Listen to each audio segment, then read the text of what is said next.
Today we're going to talk about how come so many of my best friends became so wealthy buying affordable properties versus buying high-end vacation homes.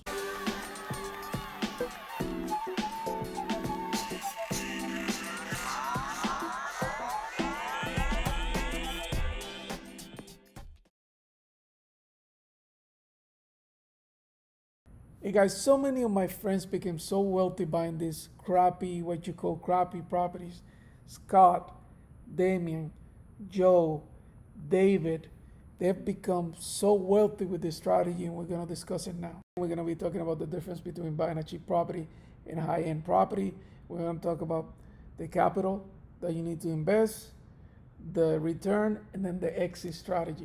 I'm gonna start with capital needed to invest in both scenarios, right? And a cheap home is gonna be a lot cheaper, right?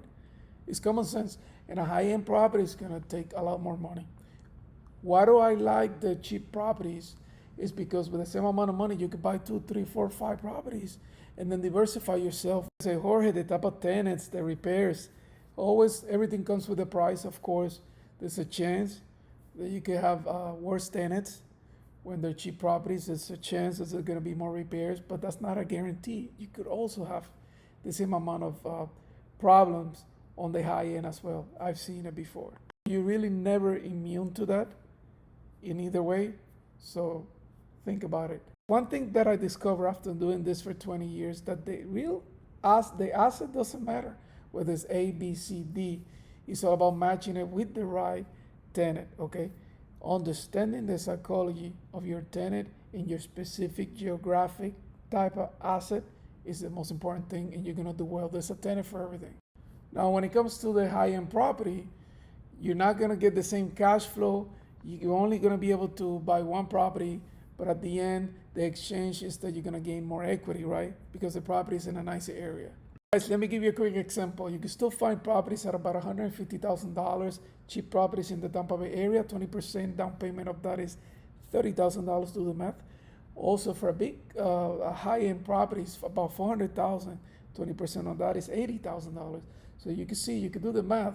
You could probably buy 2 affordable homes versus one of a high-end type of property, allowing you to diversify your money, have it in different locations. You can have one in Pasco, one in Pinellas, and be able to geographically be more diversified. Guys, so I'm gonna use the example of Central Florida here, okay?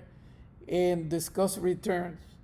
Usually, if you find the cheapest property here in this area, you could potentially make 10 to 15% return on your money, on your down payment, easy. Now, when it comes to higher end properties, typically a good rule of thumb is gonna be half of the return that you can make on an affordable, cheaper property. So typically in Tampa, you'd be lucky if you could get 5 to 6% return on a higher end property. What is this telling you? Cheaper properties, you're gonna gain more cash flow. Higher end properties, you're gonna gain more equity. 2 different strategies, both good strategies though. Guys, now let's talk about the exit strategy, right? This is where I like affordable properties the most, because on a high-end property, the mortgages are a lot higher. And if you didn't do a stress test on your property, and guess what? You cannot rent your property as much as you were doing renting it before, and now it's not covering your mortgage. Now you get in trouble. When it comes to the affordable properties, and let's say you did a stress test, you have usually more space to be able to deal with this type of situations. So actually, when it comes to a market collapsing, what usually happens is people on the A plus type of properties will go down to the B, looking for affordability. B people will go to C, etc., etc., etc. So if you're the lower end of the spectrum, guess what? You might actually benefit from a change in the market all of a sudden. Last but not least, one of the reasons why I love buying affordable properties is because I know the psychology of the tenant, like I was saying before, because it allows me to better pass the stress test on the property. But third, because I'm able to buy more properties, diversify, and in case that I need the cash, I'm able to sell one off, and I still have a pretty decent sized portfolio. The last bonus I wanted to mention to you guys in this video is, as we're recording this video, I have about 20 properties in 2022. They used to call me the garbage man because I used to buy the most cheapest properties that nobody really wanted. Of course, because I didn't want to compete with the clients. But I'm so happy to tell you that the prestige of my properties have gone up. Those D areas are C, some of those C areas are B. So that's an eventuality to when you're buying low end properties. You can only go up, right?